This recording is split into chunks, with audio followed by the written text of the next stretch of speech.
이번 여름은 그 어느 해보다가도 열대야도 많이 심했고 또 무더위도 기승을 부렸던 한 해였던 것 같습니다. 또한 굉장히 또 여름이 길어진 것 같아요. 근데 하나님의 창조 섭리는 얼마나 놀라운지요. 이 여름이 언제 지나가려나 싶었더니 벌써 아침 저녁으로 제법 선선한 공기를 맞으면서 가을이 왔구나 또 느끼게 됩니다. 가을이 되면 많은 사람들이 이제 들로 산으로 이렇게 떠나게 되는데, 특별히 가을 하면 가장 많이 찾는 곳 중에 하나가 산이 아닌가 생각해 봅니다. 여러분 언제 한번 산을 한번 찾아보셨습니까? 등산 한번 한 적이 있습니까? 사람들이 산을 찾는 여러 많은 이유가 있던데요. 우리도 보면 강릉에서 한 1시간 정도만 가면 우리나라 최고의 명산이라고 하는 설악산이 사실 바로 지척에 있습니다. 그 산 찾는 이유 중에 보니까 어떤 사람 건강 위해서 또 산행을 하는 사람도 있고, 또 어떤 사람들은 또 일상의 삶을 뒤로하고 힐링차 또 산을 등산하는 사람도 있습니다. 등산하는 경우는 또 홀로 하기보다는 여러 사람과 단체로 하는 경우가 많기 때문에 또 친목과 단합을 목적으로 또 산을 오르는 그런 일도 있습니다. 성경에도 산이 많이 나옵니다. 그런데 성경에서 말하고 있는 산의 의미하고 우리가 지금 산을 찾는 의미는 조금 사뭇 다른 것 같습니다. 성경에서의 산의 의미는 하나님의 임재의 거룩한 장소였고 하나님의 기적이 베풀어졌던 거룩한 장소였다는 것을 우리가 발견하게 되는 거지요. 예를 들면 우리가 시내산이라고 하는 산이 있습니다. 이곳 시내산에서 모세가 타오르는 불꽃 떨기나무 가운데 임재하신 하나님을 만났던 거룩한 만남의 장소가 되지요. 또 이 시내산은 장차 이스라엘 백성 출애굽하고 난 이후에 이곳에서 하나님의 임재를 경험하게 되지요. 그 하나님 임재의 거룩한 장소고, 또 십계명이라는 돌판을 친히 하나님이 쓰셔서 이스라엘 백성들에게 그걸 주지 않았습니까? 그 계명의 말씀을 받았던 산이 바로 이 산입니다. 심지어 이 시내산은요, 하나님과 이스라엘 백성 사이에 언약을 맺었던 언약의 장소가 또한 이곳 시내산이 됩니다. 아울러서 또한 강야에서 첫 번째 아말렉과 전쟁을 벌였을 때 이 전쟁에 승리했던 그곳도 보니까 르비딤에 있는 어떤 산이다 이렇게 말하고 있습니다. 여러분, 이 아말렉과 전쟁에서 어떻게 승리했습니까? 르비딤에서 이름 없는 어떤 산 정상 꼭대기에 모세가 올라가서 하늘 향하여 손을 들면 전쟁에 승리하고 모세의 손이 내려지면 전쟁에서 피하는 겁니다. 이때 아론과 훌이 모세의 양손을 높이 내려오지 않도록 들어 올라가무에 하게 하서 이 전쟁에서 승리하셨던 그 여호와 니시, 여호와의 기라고 하는 전쟁의 하나님을, 또 승리 하나님을 만났던 곳도 르비딤에 있는 어떤 산이었음을 보게 돼요. 또 한편 갈멜산도 있지요. 갈멜산은 바알과 아세라 선지자 850명과 영적인 전쟁을 벌였던 거룩한 장소가 바로 이곳이었습니다. 누가 참 하나님인가? 누가 참 신인인가?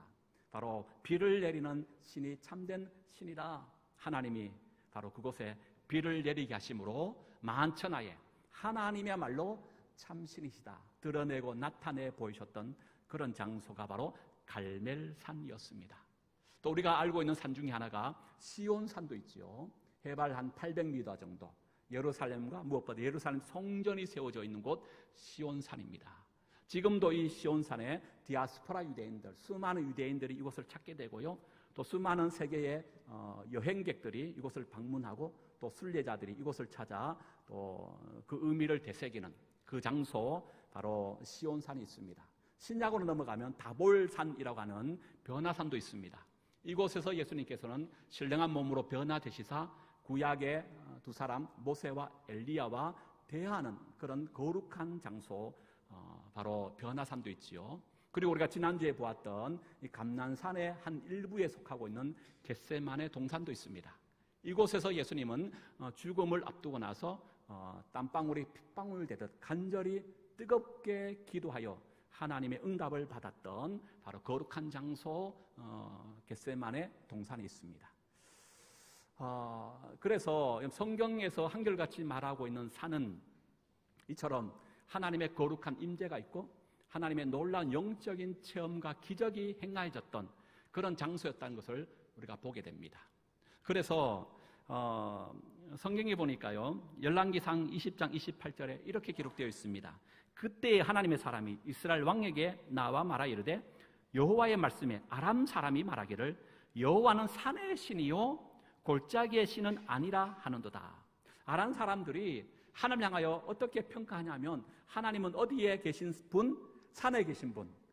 하나님은 산의 신이시고 골짜기의 신이 아니다. 하나님은 산의 신이다 라고 하는 별명을 붙일 만큼 그렇게 하나님은 산에 특별한 임재와 기적을 베풀었던 장소임을 보게 됩니다. 우리나라도 여러분 지금이야 좀 기도원을 그렇게 많이 찾지 않습니다만은 한때 70, 80년대 우리가 심심하면 늘 찾았던 것이 기도원이었어요. 수련회 가면 무조건 기도원에 갑니다. 근데 그 기도원이 어디에 세워졌습니까? 도시 한복판에 세워지지 아니하고 산중 깊은 곳에 세워진 것을 봐요. 왜 그럴까요? 산이 주는 그런 영적인 의미가 있기 때문에 그래요. 도시는 그렇지 않습니다. 도시의 교회는 늘 그 도시 한복판에 교회가 세워졌지만 여러분 시골 교회 가면요 그 마을마다 동리마다 교회가 하나씩 세워져 있는데 저희 모교회도 그래요. 어디에 교회가 세워졌냐면 가능하면 그 동네가 한 곳에 내다 보이는 마을의 언덕 위 가장 높은 나름의 어떤 산 위에 교회가 세워져 있는 것을 봅니다. 왜 그렇다고요? 바로 산이 주는 영적인 거룩한 의미가 있기 때문인 것입니다. 가을이 되었습니다. 여러분 산을 한번 찾아보시기 바랍니다. 건강을 위해서도 또 힐링을 위해서도 우리가 산을 찾아야 되지만 특별히 산이 주는 영적인 거룩한 의미를 기억하시면서 산을 등산하시고 또 산을 걸으면서 우리가 평소에 삶 가운데 경험하고 느끼지 못했던 하나님을 깊이 느낄 수 있는 시간이 되었으면 좋겠다 싶어요.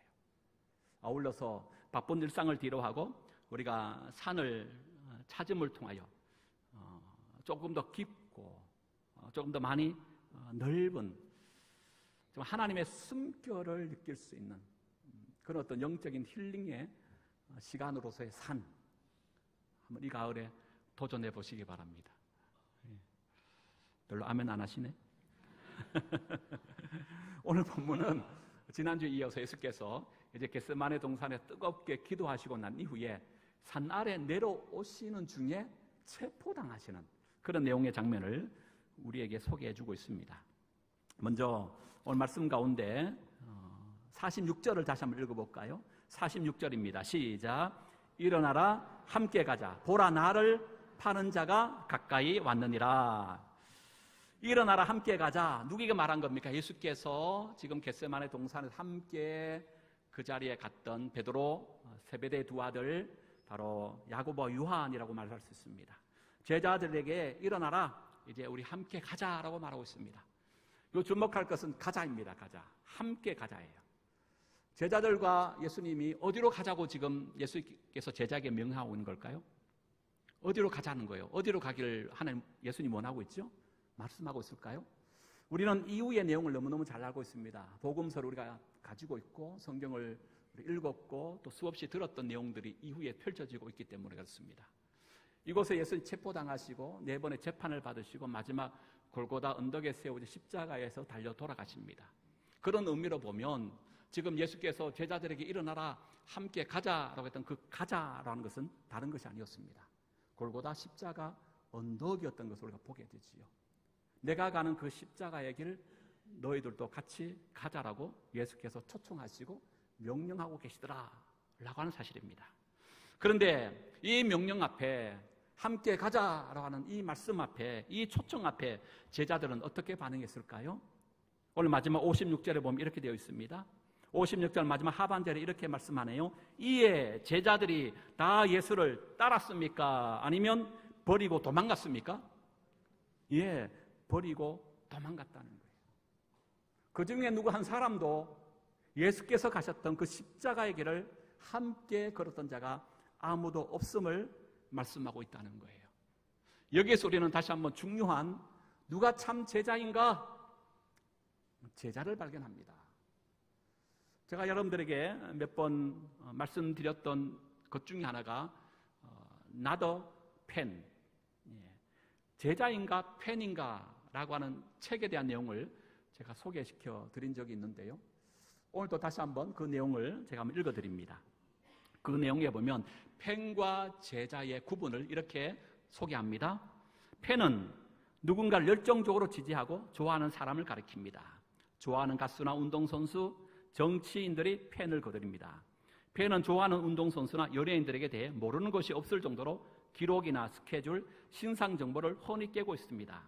또 아무리 멀어도 심지어 외국이라도 찾아가곤 합니다. 거기엔 누군가 자기 스타를 욕이라도 하면 난리가 납니다. 하지만 팬은 그들이 좋아하는 대상과 결코 함께 경기를 뛰거나 같은 무대에 설 수 없습니다.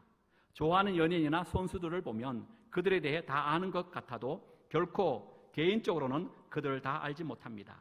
고함을 지르며 응원을 하지만 그 경기나 그 무대에 결코 땀을 흘리거나 피를 흘리는 수고와 희생을 하지는 않습니다. 더욱이 응원하는 팀이 패배하거나 그가 스캔들에 휘말릴 때면 그를 향한 그동안의 열의가 점점 식어가고 비난하는 처지로 바뀌기도 하며 끝내 다른 팀이나 다른 이들을 찾아 떠나버립니다. 팬은 단순한 열광을 진정한 헌신으로 착각하는 사람들입니다. 팬은 팬일 뿐이지 결코 선수가 될 수 없습니다. 무엇보다 예수님은 팬에게는 별 관심이 없으신 분입니다. 당신은 주님의 팬입니까? 제자입니까? 주님이 원하시는 사람은 팬이 아니라 제자입니다. 제자는 주님을 따르며 주님의 십자가를 기꺼이 지는 사람들입니다. 날마다 자기를 부인하고 주님과 함께 날마다 죽는 자입니다. 주님은 당신의 팬들을 불러 세우지 않으셨습니다. 주님의 관심은 팬이 아니라 제자에게 있습니다. 요한계시록 14장에 보면 셀 수 없는 큰 무리로서의 구원함 받은 14만 4천 명을 소개하고 있습니다. 이때 구원함 받은 14만 4천 명의 특징을 성경은 이렇게 기록합니다. 요한계시록 14장 4절, 이 사람들은 여자와 더불어 더럽히지 아니하고 순결한 자라 어린 양이 어디로 인도하든지 따라가는 자들이다. 여러분 14만 4천 명 구원함 받은 자들인데 그들의 특징이 뭐라고요? 어린 양이 어디로 인도하든지 그 어린 양을 따라가는 자가 구원함 받은 14만 4천 명이라고 말하고 있습니다. 여러분 예수를 따라가면 물론 축복의 자리도 있고 영광과 복된 자리가 펼쳐질 줄로 믿습니다. 그러나 중요한 것은 그런 자리만 있는 것이 아니에요. 주님께서 궁극적으로 가시는 그 길은 뭡니까? 십자가의 길이에요. 왜요? 십자가의 길만이 인류를 살리고 구원하는 생명의 길이기 때문에 그렇습니다.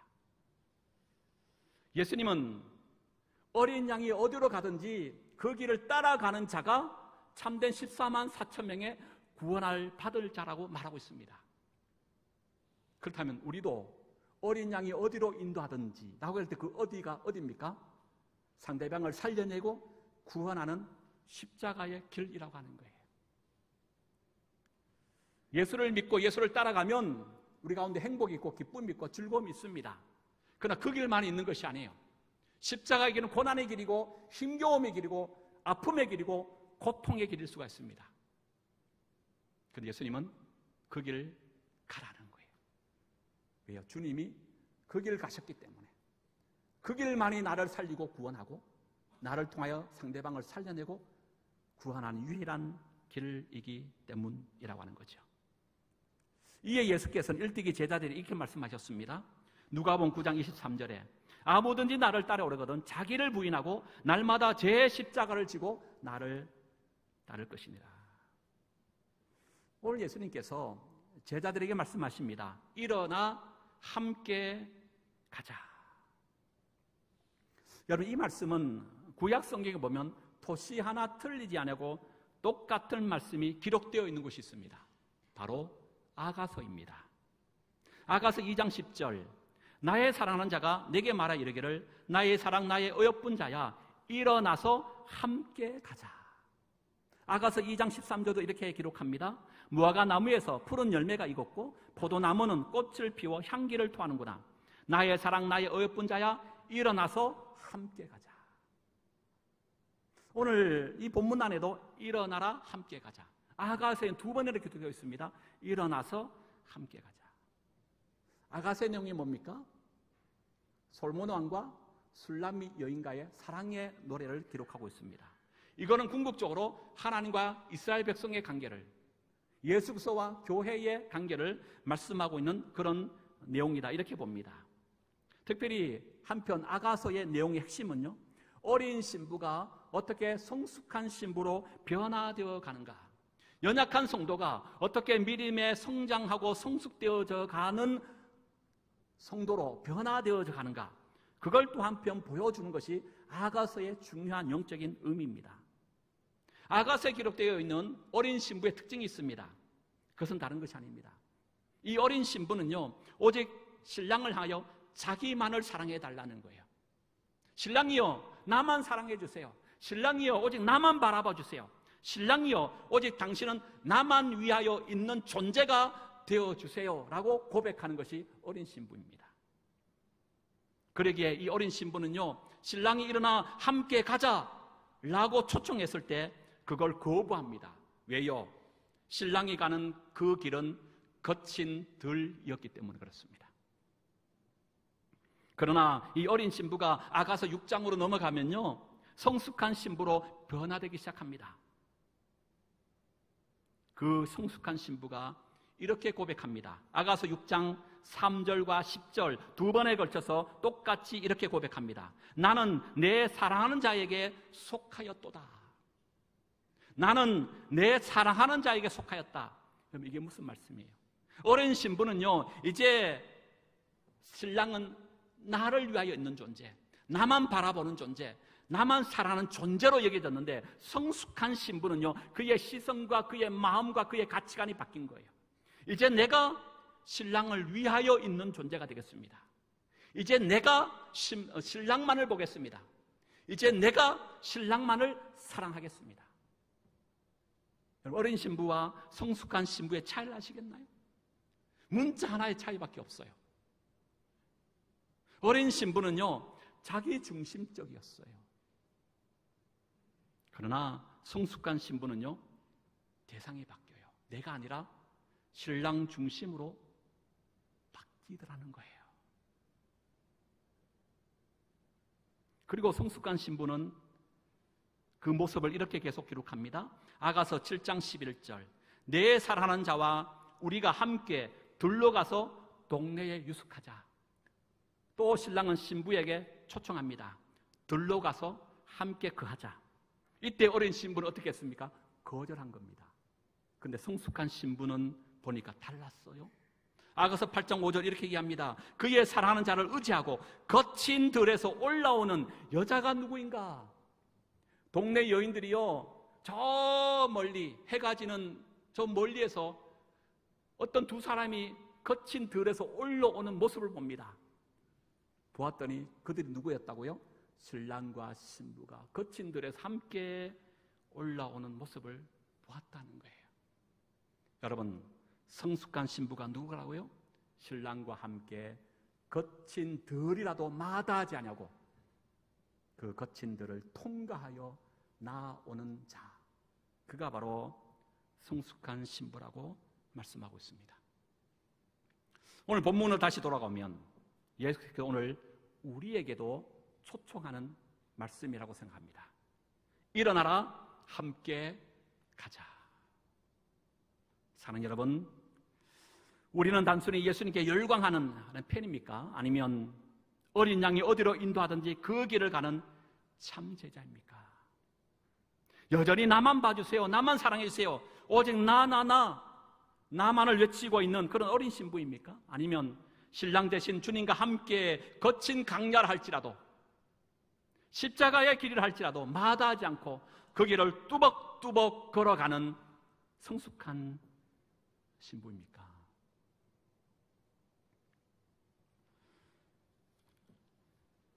오늘 제자들은 여기에 다 실패하고 말았습니다.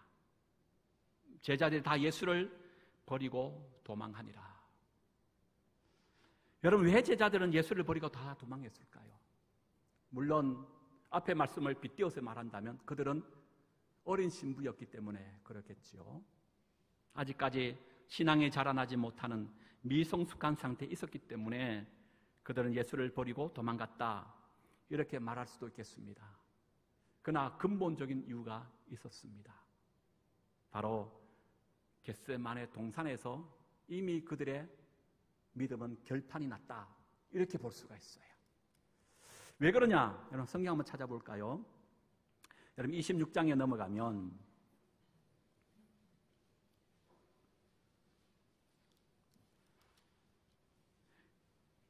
베드로가 예수님 앞에 작정하여 고백한 고백이 있습니다. 33절입니다. 33절 시작. 베드로가 대답해 이르되 모두 주를 버릴자 나는 결코 버리지 않겠나이다.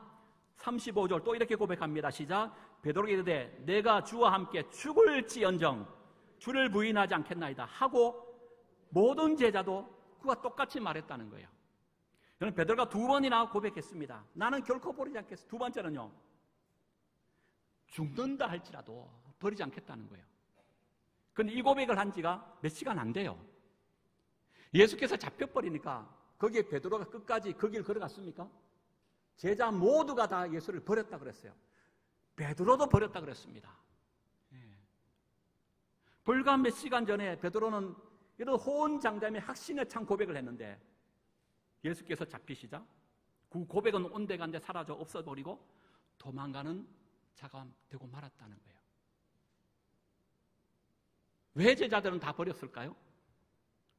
우리는 그 이유를 어디서 찾아볼 수 있냐면 겟세마네 동산에서의 제자의 모습을 발견합니다. 여러분, 우리가 지난주에 36절의 제자의 모습은 구체적으로 보지 않았습니다만은 여러분, 제자가 예수께서 한적한 곳에 따로 가서 기도하실 때 먼저 기도하기 전에 제자들에게 당부하는 말씀이 계십니다. 그 말씀이 뭐냐 하면 38절입니다. 26장 38절 읽어볼까요? 시작. 이에 말씀하시되 내 마음이 매우 고민하여 죽게 되었으니 너희는 여기 머물러 나와 함께 뭐 하라? 깨어있으라. 나와 함께 깨어있으라. 이 말이 뭡니까? 졸거나 자지 말고 기도하라는 거예요. 그리고 이렇게 명령하시고 나서 예수님은 조금 더 제자들과 떨어진 곳에 가서 홀로 기도하십니다. 그리고 돌아와서 제자들을 보았더니 제자들 또한 뭐하고 있었습니까? 40절입니다. 시작. 제자들에게 오사 그 자는 것을 보시고 베드로에게 말씀하시되 너희가 나와 함께 한시도 이렇게 깨어 있을 수 없느냐? 시험에 들지 않게 깨어 기도하라. 마음에는 원이로되 육신이 약하도다. 이렇게 말씀하시고 나서 또다시 예수님은 한적한 떨어진 곳 가서 땀방울이 핏방울 되듯 간절히 기도하셨어요. 그리고 다시 돌아와 봤더니 제자들은 뭐 하고 있었을까요? 또다시 그들은 졸고 자고 있었다라고 하는 겁니다. 여러분, 왜 제자들이 도망갔을까요? 이미 겟세마네 동산에서 결판이 난 겁니다. 시험에 들지 않도록 깨어 기도하라 분명히 말씀하셨어요. 그런데 그들은 시험 들고 떠난 겁니다. 그렇다면 그들이 떠난 이유는 뭡니까? 기도하지 않았기 때문에 그래요. 여러분, 맞다고 지금 소리가 나오잖아요. 목사님 말씀이 맞아요. 배경음악을 쫙 깔아주시잖아. 여러분, 우리의 결심과 우리의 결단은요 아무것도 아니에요. 결단코 나는 당신을 위하여 죽을지언정 예수님 나는 안 버립니다. 얼마나 믿음이 큰 것 같은 결단입니까? 결심처럼 보입니까? 그러나 인간의 결단과 인간의 결심은요 아무것도 아니에요. 지금은 여러분이 뜨거운 믿음 가지고 있는 것 같이 여겨지지만요 우리의 목에 정말 칼이 들어왔을 때 나는 예수를 부인하지 아니하고 그럼에도 불구하고 죽을지언정 배교하지 않는 믿음의 자리에 설 수 있을까요? 쉽지 않은 일입니다. 우리의 결심과 우리의 의지는 쉽지 않아요. 환경에 따라 바뀌고 상황에 따라 바뀌고 감정에 요동치는 것이 우리의 의지와 우리의 결심 아니던가요? 그러기에 여러분 우리에게 필요한 게 뭡니까?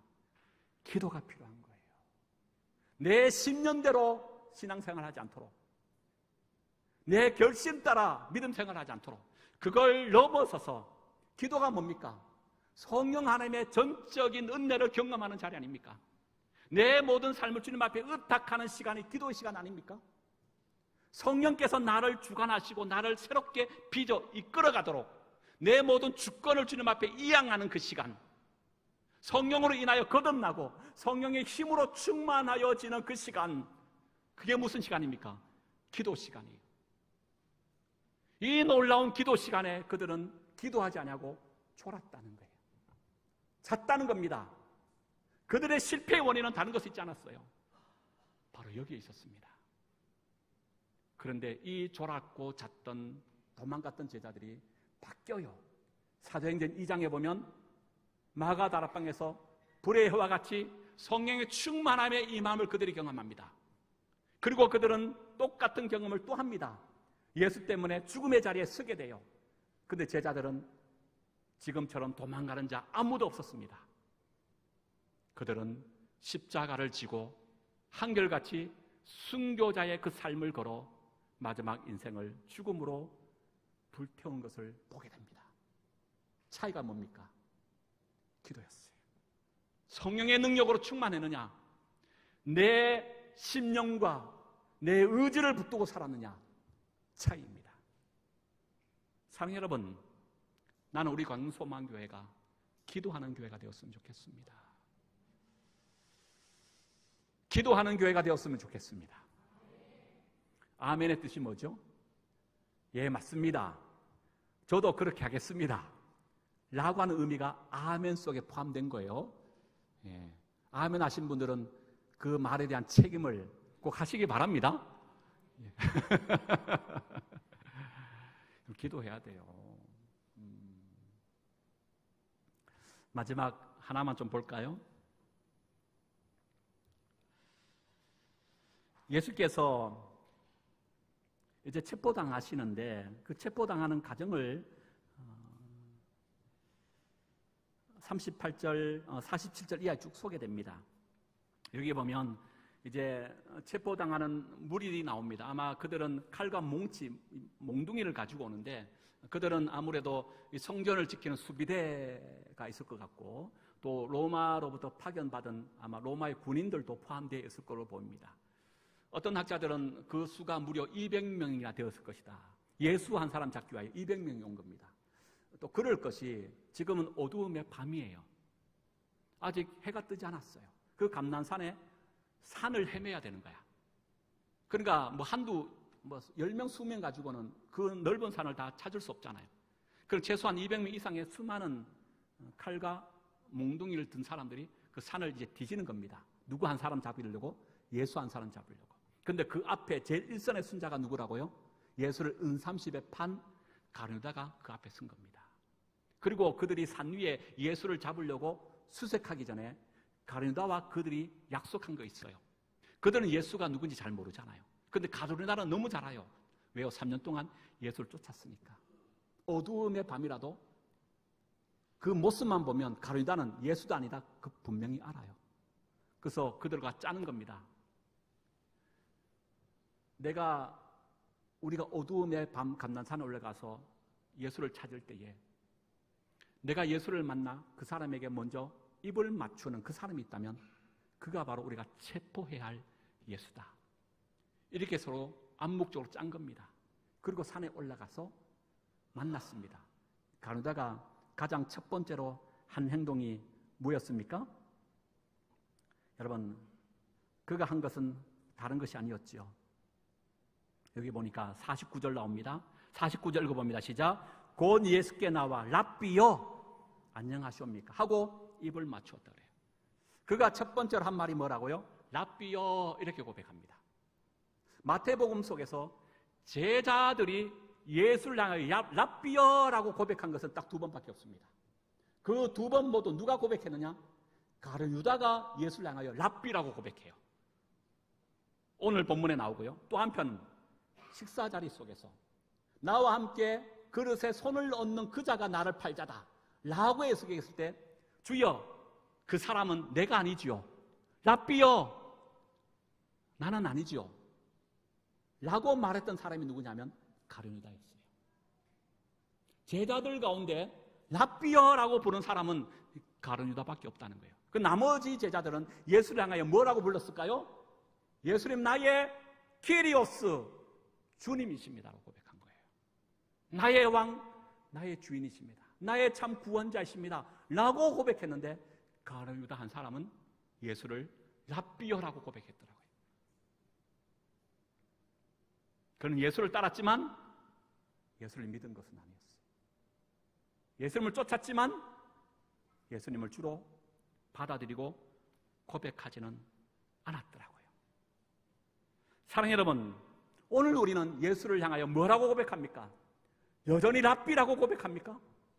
아니면 키리오스, 나의 주, 나의 왕이라고 고백하는 믿음이 여러분 가운데 있습니까? 여러분, 우리의 고백은 바뀌어야 합니다. 환경과 상황에 따라서 요동치는 내 삶에 문제가 없고 내 삶에 평안하고 내 삶이 감사가 넘칠 때는 예수님은 나의 주이십니다. 그렇게 고백하고 내 삶이 조금만 어렵고 힘들고 고통의 나라 가운데 빠지면 예수는 나의 랍비세요. 나의 고백이 요동치고 있지 않습니까? 그럴 수 없습니다. 우리가 어떤 환경, 어떤 상황 속에 놓여 있다 할지라도 주님을 향하여 우리는 분명히 하나의 고백을 해야 됩니다. 주님은 나의 주님이십니다. 믿습니까? 오늘 주님은 우리에게 이 고백 듣기를 원하시는 거예요. 그리고 랍비여라고 하고 나서 가룟 유다가 그 다음 취한 행동이 뭡니까? 잡을 자들과 사인했던 것처럼 입을 맞추었다 이렇게 말합니다. 이 말은 이 사람이 우리가 체포해야 될 예수다, 그 암묵적인 사인이죠. 그런데 여러분, 앞에서 입을 맞추다, 지금 뒤에서 입을 맞추다 의미가 약간 다릅니다. 입을 맞추다라는 의미는요, 유대인들의 통상적인 존경과 사랑을 표할 때 하는 인사법입니다. 우리는 흔히 처음 만나면 뭐 합니까? 악수해요. 그들은 입을 맞추는 것이 존경과 사랑의 표현이에요. 앞에서 여러분 입을 맞추다라고 하는 통상적인 유대인의 인사였다면 두 번째 실질적으로 입을 맞췄다 할 때 그 의미는 약간 다릅니다. 이렇습니다. 반복하여 거듭 입을 맞췄다, 내지는 친밀하고도 뜨거운 포옹을 했다, 이런 의미의 뜻을 가지고 있더라고요. 첫 번째 사인할 때는 통상적인 인사로서 입 맞추는 그 자가 예수인 줄 알고 그를 체포하면 돼, 이렇게 사인했는데 정작 가룟 유다는 예수를 만났을 때 그냥 가벼운 인사 정도가 아니에요. 뜨겁게 포옹하고 안은 겁니다. 그런데 이 포옹과 안음 속에는 뭐가 있는 겁니까? 그를 정죄하고 그를 죽이고자 하는 악한 마음이 가룟 유다 속에 있었다는 거예요. 사무엘하 20장에 보면 요압이 아마사를 죽일 때 성경이 이렇게 기록합니다. 사무엘하 20장 10절, 요압이 아마사에게 이르되 내 형은 평안하냐 하며 오른손으로 아마사의 수염을 잡고 그와 입맞추려 하는 채 하며 아마사가 요압의 손에 있는 칼을 주의하지 아니한지라 요압이 칼로 그를 배를 찔렀더라. 입맞추는 척하며 그를 죽인 겁니다. 이 입맞춤은 뭐를 향한 입맞춤입니까? 죽이기 위한 입맞춤이에요. 죽음의 키스를 하고 있는 겁니다. 야누스의 두 얼굴을 했다는 거예요. 고린도후서 11장 13절과 15절 이렇게 얘기합니다. 그런 사람들은 거짓 사도요 속인 일꾼이니 자기를 그리스도의 사도라 가정하는 자들이라. 이것은 이상한 일이 아니라 사탄도 자기를 강명의 천사로 가정하나니 그러므로 사탄의 일꾼들도 자기를 의의 일꾼으로 가장하는 것이 또한 대단한 일이 아니니라. 그들의 마지막은 그 행위대로 되리라. 가룟 유다의 입맞춤은 뜨거운 입맞춤입니다. 누가 보면 이야, 예수님을 저렇게 존경하는구나, 예수님 저렇게 사랑하구나, 예수님 저렇게 믿고 있구나. 겉으로는 그렇지만 그의 속마음은요, 멸하고 죽이려고 해하려고 하는 거짓된 입맞춤을 하고 있다는 거예요. 누구의 전형입니까? 사탄의 전형이라고 말하고 있는 겁니다.